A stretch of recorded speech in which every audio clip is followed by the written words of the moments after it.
Okay, cutting architraves 101, easy way to do it. So, got our hardwood window there, we're going to put on some hardwood architraves, in this case Victorian ash. So the way I do it is I just walk up to the window with a 10mm window packer. Now you can have any quirk on it that you want to have. I just butt it up to the side of the window here, and then scribe a line on that side and do the same there. Same on that corner. Then I'll do a mark about halfway down and then one at the bottom, so we can get our architrave perfectly straight when we nail it off, in case it has got a small bow in it. So once we've marked it out, we can just put the tape on the ground, measure up to that corner there, take that measurement and then add 65mm on. So the reason we add 65mm is, well, the way I do it is because this is the thickness of this timber.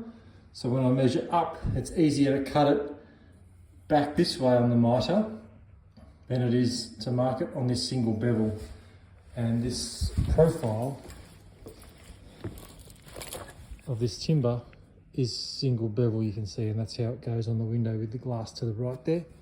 So that's how I like to do it. And as you can see here, I have one I prepared earlier, and this is the finished result. So I've just covered the mark there, and then to do the top section, I just hook my tape on that corner and measure across to that corner, get my measurement, cut the miters, slot it in and nail it off. So that's pretty much it. And then the bottom is pretty much the same, but you have to cut a straight cut with a bevel on it the other way to fit around that bevel there.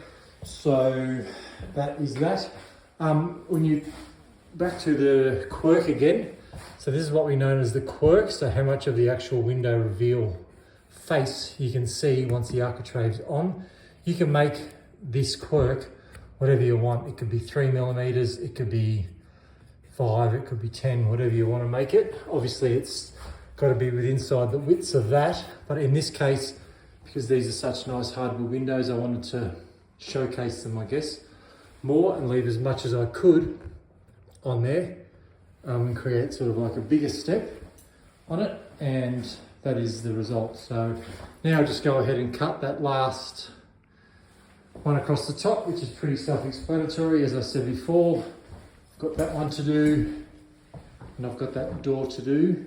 So with the door, I pretty much just picked a mark here on this part of the frame that I know the architrave is going to finish there, and then cover the plaster as well. So I'll just run my architrave from the floor up, across, up, and then measure long point to long point, and take the measurement and make the cut, and that's it.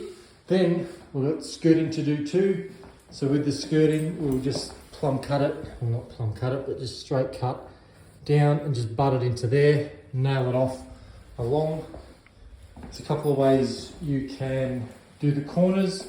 You can just mitre them back into the corner and then make them meet in the middle, or you can scribe it. So the scribing is the best technique, because if you don't scribe it in time with the movement of the timber, the join can come apart, whereas with a scribe, it doesn't happen. So anyhow, that's today's video, Architraves and Skirting 101, and I hope you enjoyed. Thanks for watching.